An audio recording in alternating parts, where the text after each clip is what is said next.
Welcome to my presentation entitled Looking at Low Morale in Academic Libraries. My name is Michelle Lee, and I am a research and instruction librarian at Clayton State University.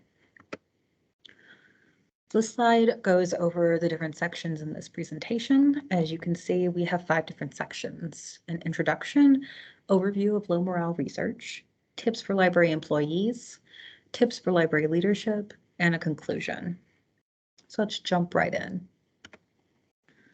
Introduction. So as I said, my name is Michelle Lee. I am an early career librarian, as I'm still in my first year working as a librarian, and I only obtained my MLIS 2 years ago. But previous to that, I've been working in libraries for almost a decade, mostly in paraprofessional positions. I'm presenting on the topic of low morale for a few different reasons. Partially because it seems to be a trending research topic in libraries within the last several years, but also because I've seen and experienced low morale firsthand in some of the spaces I've worked in. Noticing low morale at multiple institutions has caused me to wonder what is causing or fueling low morale within these spaces, and what steps can organizations take to improve morale among their employees. I hope viewers find this presentation enlightening and thought-provoking, and that people can make positive changes in their work environments for the betterment of all. So now let's get into an overview of low morale, looking at research on low morale in libraries. While most of the articles and resources I found that looked at low morale in libraries have been published within the last 5 years, research on low morale in libraries goes back at least to the 1990s, showing that this is not a new area or interest in the field, but that there has been renewed interest in more recent years. If you want a good overview of published research on low morale in libraries from the past 20 years, I highly recommend reading the 2 articles by Emily Weyant, Rick Wallace, and Nikia Woodward. The titles of the 2 articles are Contributions to Low Morale, Part 1, and Suggestions for Improving Morale, Part 2. And both are listed on the works cited slide at the end of my presentation, and they can also be found in the Journal of Library Administration. They were published last year.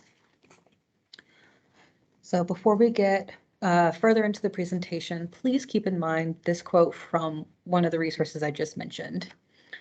It stands to reason that employee morale, high or low, is not always caused by issues within the workplace itself.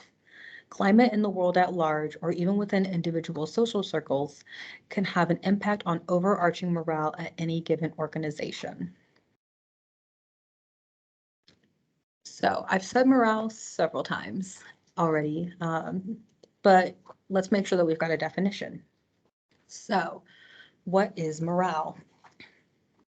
A 2015 article entitled Low Morale in Organizations defines employee or organizational morale as the emotion, attitude, satisfaction, and overall outlook of employees during their time in a workplace environment.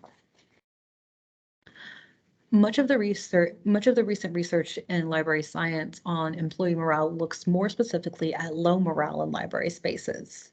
So, what is low morale?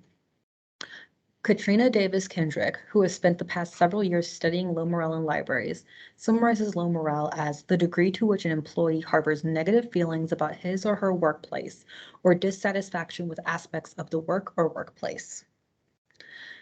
Some of the resources I reviewed stated that morale tends to correlate with productivity. So the higher the morale, the more productive people are, and the opposite when morale is low.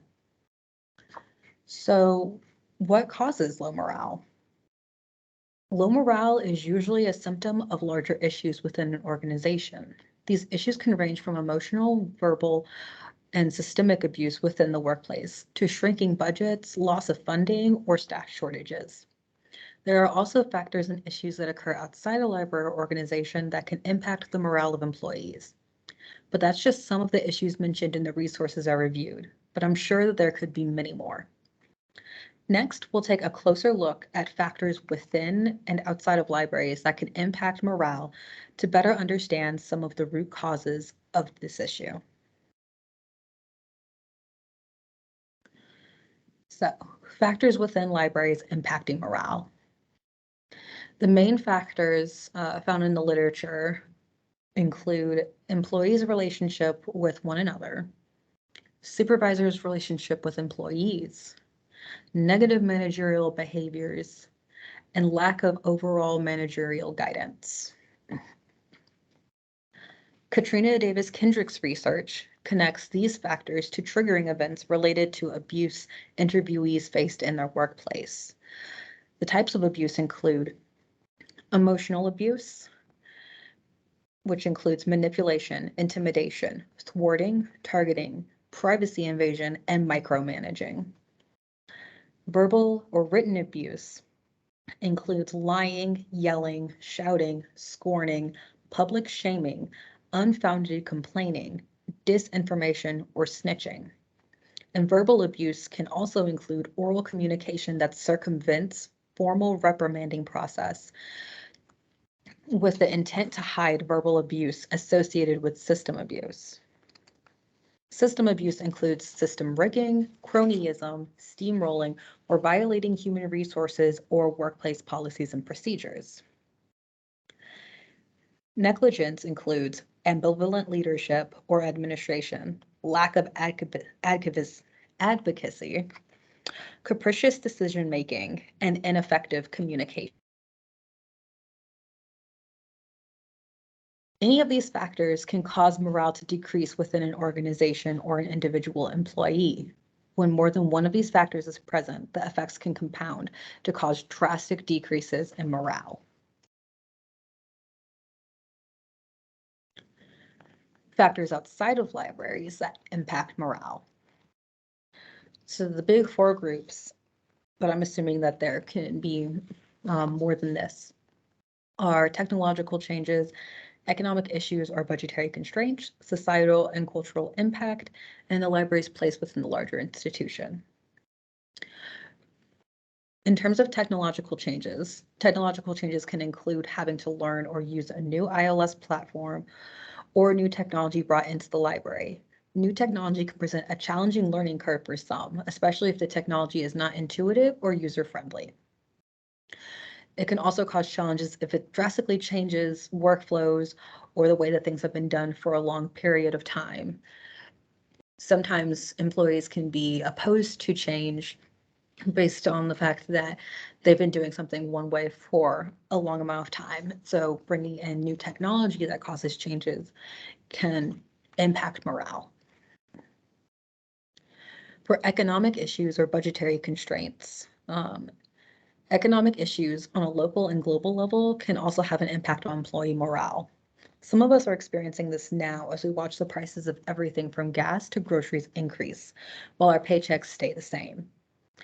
Budgetary constraints can limit the number of employees being hired or funds available for projects, as well as causing limitations on increasing employee pay, giving raises, things that might, increase morale or allow libraries to better support their employees as the world around them changes.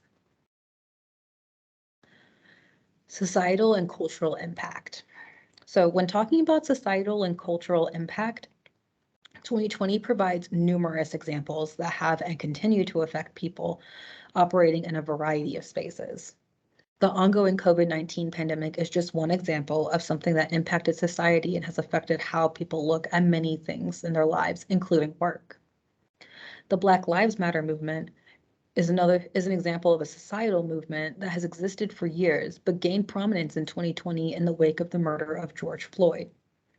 This movement and other similar movements bring attention to societal issues that impact some of us on a daily basis, sometimes even in our places of work. And then looking at the place of the library within a larger institution. Libraries rarely exist or operate on their own and are usually a part of a larger institution, be it a college or university, a museum, or the government. The library's place within a larger institution can impact morale within the library. If the library and its employees are seen, respected, and used by the rest of the institution, that can improve or maintain morale. But if the library is ignored, disrespected, or underused by the overall institution, that can lead to decreased morale within the library. So this can include library employees in academic institutions or library faculty at academic institutions not being invited to graduation or to be part of faculty conversations. This can also include difficulty finding a library's website on the main college or university website. These are ways that a larger organization or institution shows lack of interest or respect or attention for the library, and that could negatively impact library employees, especially if they find it challenging to interact with other groups on campus and get their resources out to students and faculty.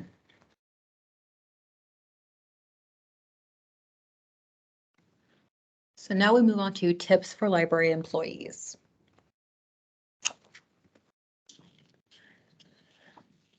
So some of the resources I've already mentioned place a sizable amount of the blame of low morale on library leadership and organizational issues. But we should also consider what we can do on an individual level to improve morale for ourselves and for others. I do want to mention that I'm avoiding some tips that I've seen mentioned in literature and similar presentations that call for library employees to be resilient.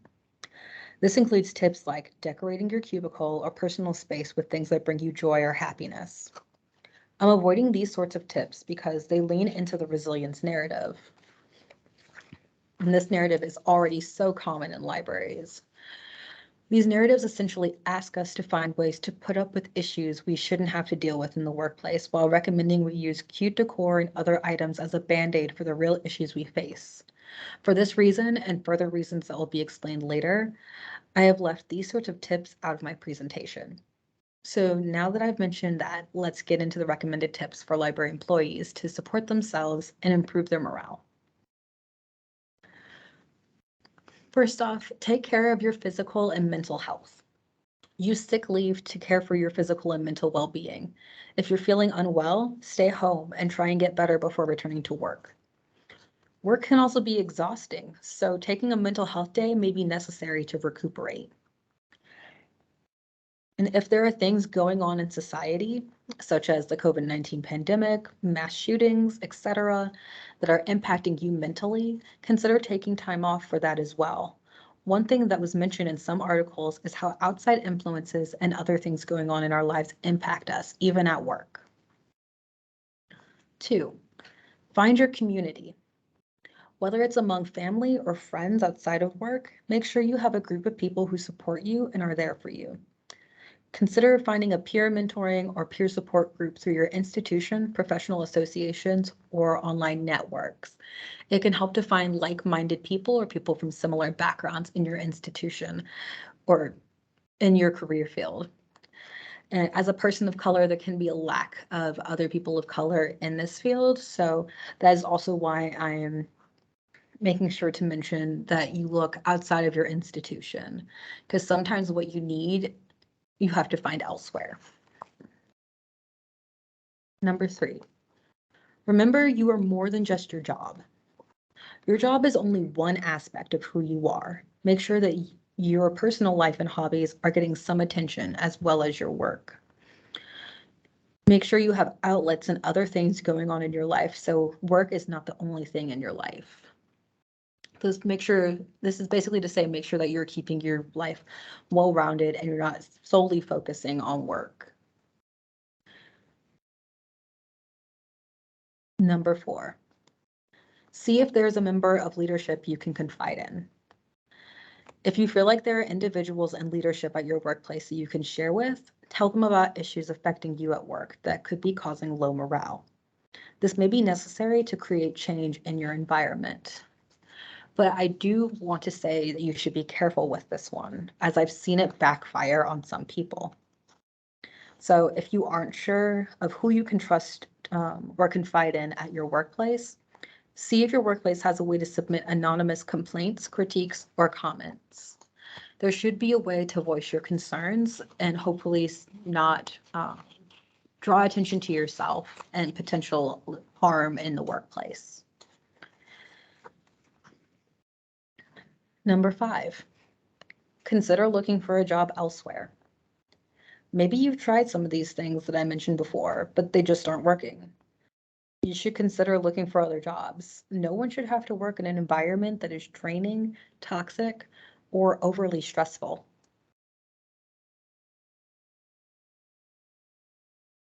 Section 4, tips for library leadership, also known as wake-up call for library leadership. So I have a lot more tips for library leadership than I do for employees. In fact, I've got 2 slides for library leadership, whereas I only had the one for library employees.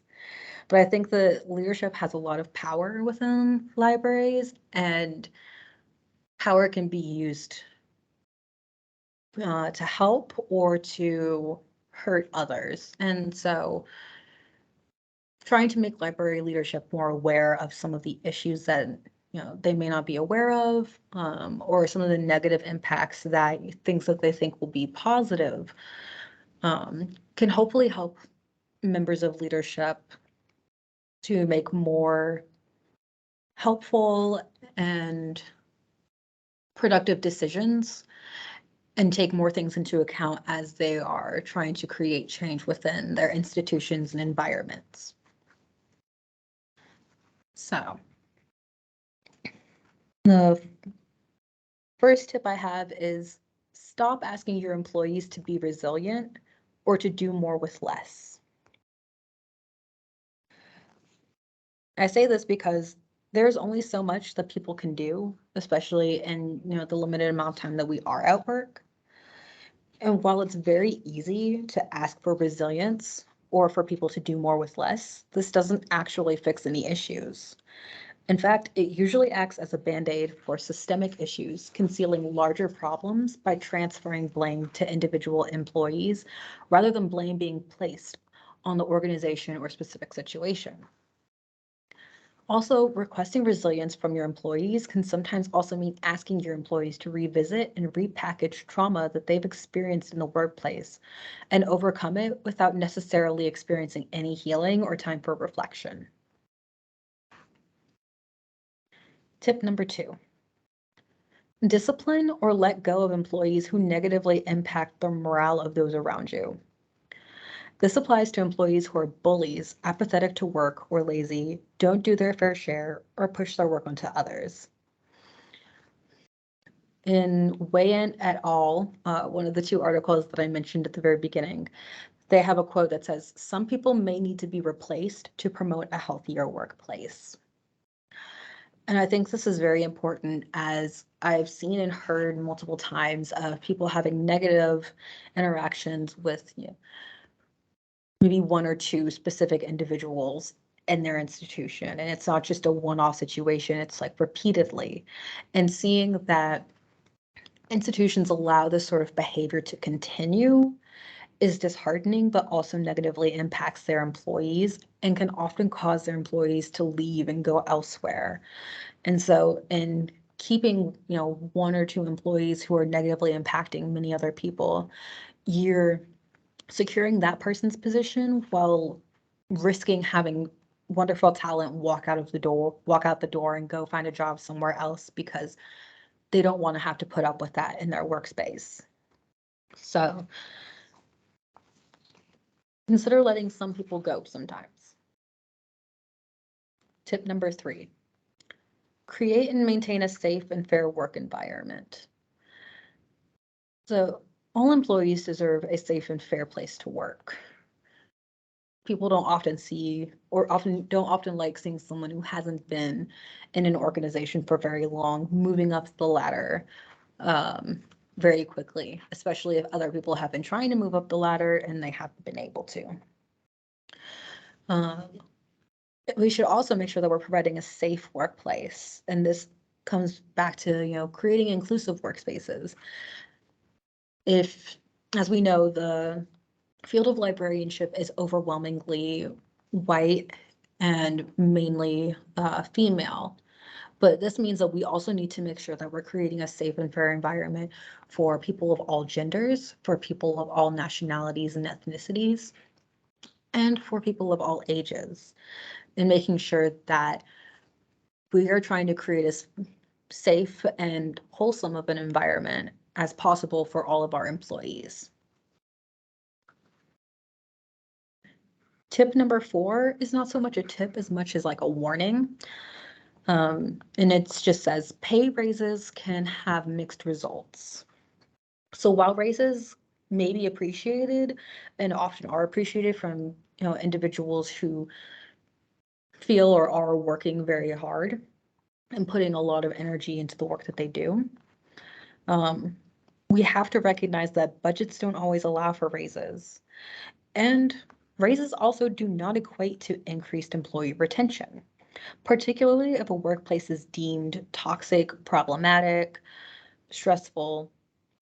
Giving someone more money may make them feel better in the short term, but in the long term, if you haven't fixed any of these other issues, you're still going to be seeing issues with retention. And then this doesn't even get into or begin to get into details of who got a raise, who didn't, the amount of the raise that some people get versus others, especially in situations where, one person may not seem as deserving of a raise as someone else.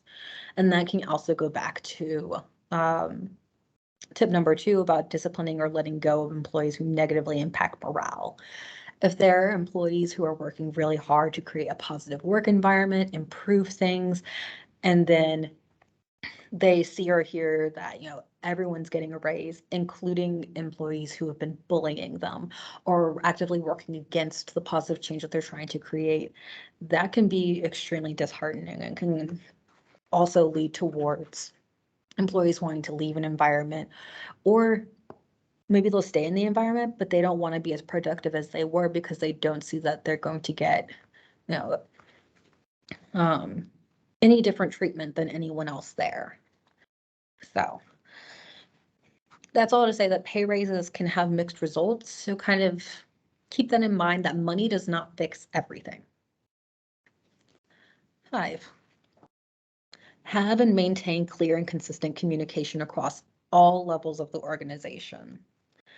This is a big one that I've seen in multiple institutions that I've worked at where communication is generally lacking. It could be that communication within individual departments is fine, but if information isn't being communicated clearly and consistently from the top down, there can be a lot of information that employees are missing out on, changes that are happening that they may not know about until, they go into effect. And that can cause a lot of confusion, stress, and discomfort for employees. So supervisors should meet with those that they supervise regularly, at least once a month if time permits, and more often if that's needed or is just found helpful by your employees. This helps facilitate consistent communication between supervisors and employees, and it supports healthy communication in the future. And this is very important because we don't know what will come in the future, but we want to know that our employees feel like they can share with us, that they can communicate with us, let us know what their problems are, what issues they're facing, what might be going on in the world outside of the library that's impacting what they're doing. And if people feel like they don't have, these lines of communication open, they're not going to want to share. They're not going to feel comfortable sharing, or like this is an environment that they can share in. So really try and have and maintain clear and consistent communication across all levels. Number 6, support or provide opportunities for mentoring. So as I mentioned in the section on tips for employees, building a supportive community can help employees improve their morale at work. Leaders can support the community building process by allowing employees time to partake in mentoring programs while they're working. Mentoring can also provide employees with opportunities to learn new skills, build their confidence, and interact with others in their field, which in turn is beneficial for the organization they work for. This can result in increased morale, increased productivity, generating new ideas that maybe the library hasn't tried before, but could end up being very successful. So there's a lot of benefits that can come from mentoring, and even if your organization isn't able to have its own mentoring program or sustain its own mentoring program, provide employees the opportunity to, or support employees in going to outside groups, whether it's professional organizations like GLA, Georgia Library Association, or even online spaces. One example that I know of that has been found useful for many librarians of color, including myself, is We Here. They have a Facebook group that provides a sort of peer mentoring space for support, space to be able to reach out to other librarians of color. And considering that we are so uncommon in the field, it could be hard to find, other librarians of color in your library, in your region, that maybe want to take on mentoring someone, have the time. And so We Here kind of creates this community or this village where you don't necessarily have to have like one person there mentoring you, but it provides a space where you can find support and mentoring and idea generation, and build a community.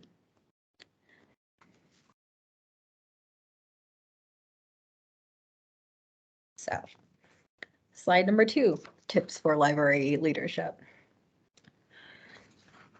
Check in on your employees' well-being, not just their work-based accomplishments. So this goes back to the fact that there is more going on in people's lives than just their jobs. Outside forces can definitely have an impact on employees and the work that they do. Checking in on your employees' well-being shows that they mean more to you than just the work they accomplish, and it helps support communication between library leadership and library employees. Now, I do want to recommend that you start opening up lines of communication before you start checking in on your employees' well-being, because if you don't have lines of communication open, employees can find it weird, strange, concerning that you're asking about their well-being outside of work when it's difficult for them to communicate with you about work things in a workspace. So try, if you want to implement that more, if you want to make that, more of a thing that you want to include in your work environment, make sure that you do have clear and consistent communication already going on before you add this to what you guys will be communicating about.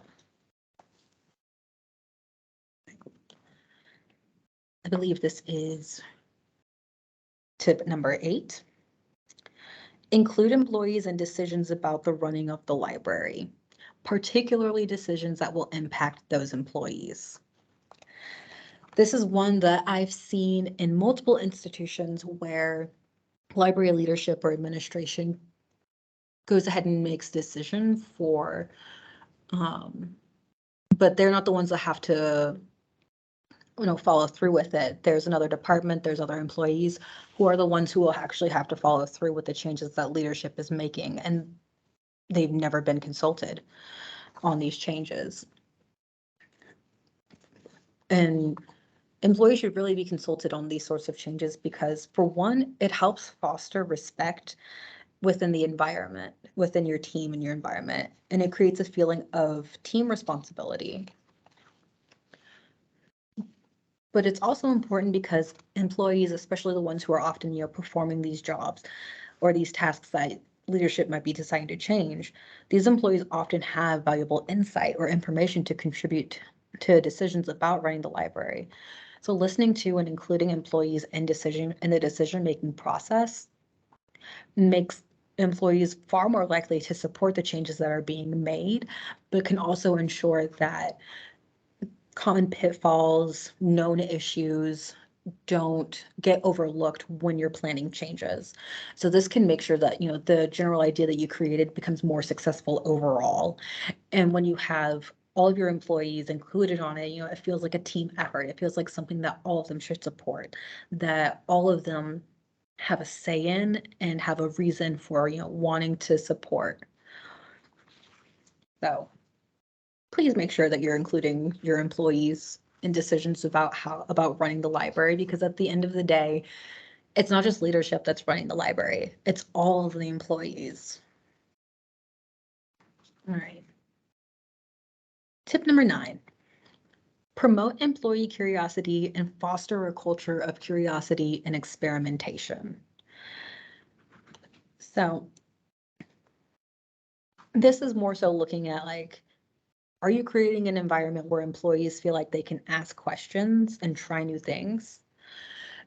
Because if not, then that can be a suffocating space for employees to work in, especially if you have people who are really creative and who want to try new things. And so really creating a space where you foster that curiosity and experimentation can be beneficial, not just in, making employees feel, welcome and respected and like they're wanted, but also in, generating new ideas and new ways to do things that could be more efficient, that could bring in more students or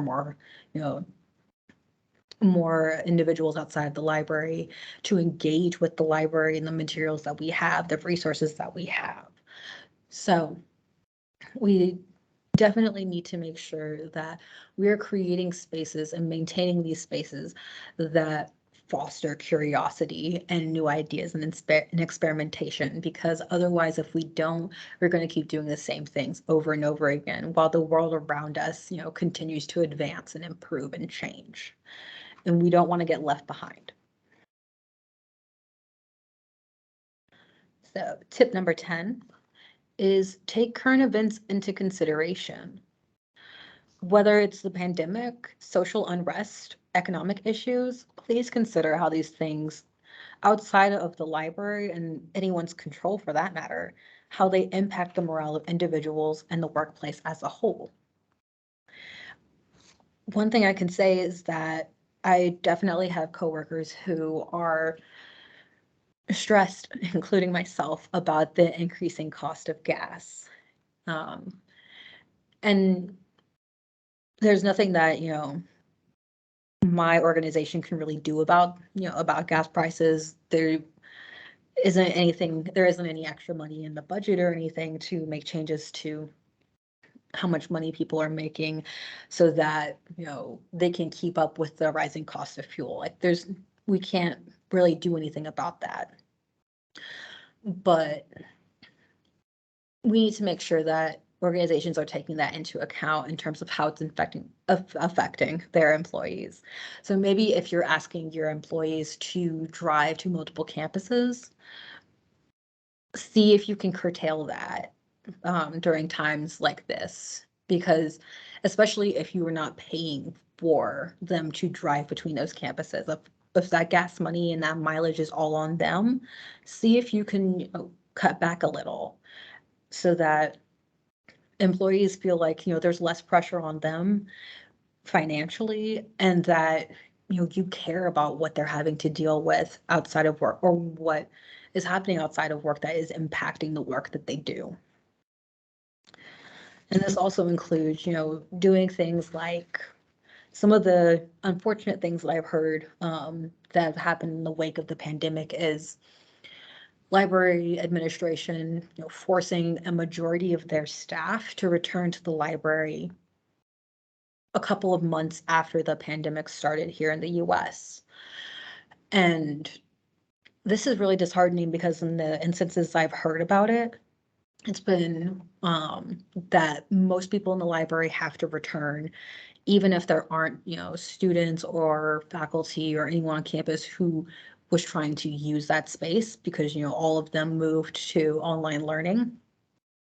But a lot of times well, I don't know about a lot of times, but in the instances that I've heard, library leadership has decided to continue working from home for months on end after forcing their employees to return to these workspaces. And that definitely can have a negative effect on employee morale, because they're being forced to enter these not necessarily safe workspaces where they can, potentially contract COVID and have long-lasting effects afterwards.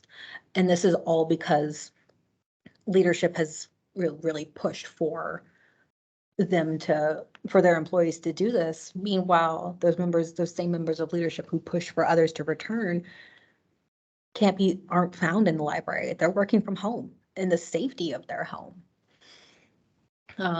There's some libraries I've heard of that have tried making their staff members, give COVID tests to students and faculty and patrons coming into the library. And for many of us, that's outside of, our wheelhouse in terms of what we know how to do, what we expected to do in this job, but also it really puts our staff members at risk of contracting the COVID or any other sickness that someone comes in with. And a lot of the employees aren't trained to know how to properly administer those tests. But they're always often expecting the frontline workers to do that work. So just try and take into consideration what's going on in the world, how it affects your workers, and also if there's something that you're asking your employees to do, is it something that you would do? Is it something that you would partake in? Because if it's not, maybe you really need to reconsider what you're asking your employees to do. And my final tip is a little humility can go a long way. As many of us know, or should know, no one's perfect. No one gets everything right on the first try. And letting your employees know that you don't know everything, that you don't know everything, but that you are willing to listen to their ideas and, their concerns, and that you value the experience that they bring to the job, really promotes respect within the workplace and can have a positive impact on workplace culture and morale. Being able to say that I don't know how this process works, or I don't know the steps that you guys usually take in doing this, provides employees with an instance of, knowing and remembering that their boss is human. Their boss doesn't know everything. And also gives a moment to, honor and respect the experience that employees have and how many years many of us have spent in this field and how much we've learned through our many experiences and years in this field. So just try and show a little humility. If you mess up on something or do something that the staff doesn't approve of, or maybe you misspeak and think they know that staff members are doing one thing when they're really doing another, just being able to be humble in those instances and be like, okay, I was in the wrong, but how can we grow from this, is really important and will really go a long way towards gaining respect from employees that may have many reasons to kind of lack respect, especially if you're partaking in a lot of these behaviors that I'm like saying, please don't do, please reconsider, because those are the sorts of behaviors that really impact how employees see their leaders, their managers, their supervisors, and the amount and quality of work that they're willing to give to an institution.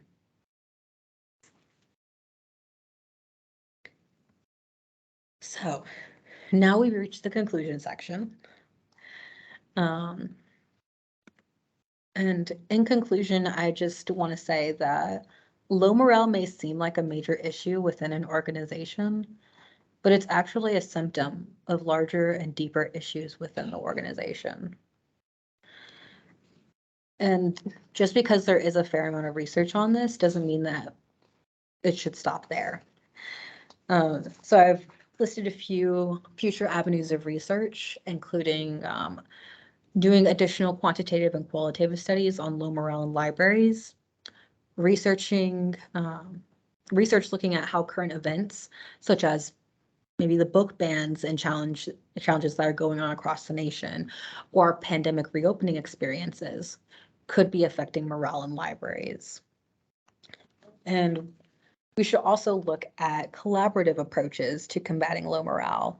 And this collaboration can be between faculty and staff within a library, or the library collaborating with other groups or organizations on campus, or even organizations outside of campus, to kind of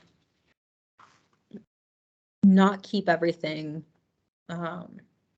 limited to within the organization, and to be able to find, outside resources, outside groups that have certain skills and techniques that could be useful in improving morale within our organizations. And something I'm personally interested in researching to hopefully further this area is conducting a quantitative study or some sort of study of low morale within academic libraries in the state of Georgia, especially because I've experienced working in 3 separate institutions so far in the past 10 years that I've been working in libraries here in Georgia. And I've seen to some extent low morale in all of them. And it's kind of caused me to wonder, is this just the institutions that I've happened to be in? Is this a more widespread issue? And getting a better understanding of the difficulties and challenges that we face working in libraries. And hopefully in researching topics like this more, we're able to find ways to create workplaces that are more welcoming, more inclusive, more supportive and healthy for our employees. And so hopefully at some point, these sort of conversations, these sorts of presentations will kind of be something historical rather than something that's ongoing. And I hope that this presentation encourages others to investigate morale within their own organizations and institutions. And really what I hope is that it results in new ways to improve and support employee morale within academic library spaces. So I hope that everyone learned something from this session. If you have any questions or comments, you can leave comments on the YouTube video. I'm going to try and check it and see what's happening there after this is posted, see if anyone has any, resources that I haven't mentioned, or ideas that I was not aware of that can continue to expand my knowledge as well as others' knowledge. Or you can also reach me through Twitter if you want to send me any comments, questions, or just connect. My Twitter handle's on the screen. It's at mclee, MLIS. And the next slide does have the resources that I referred to, my works cited.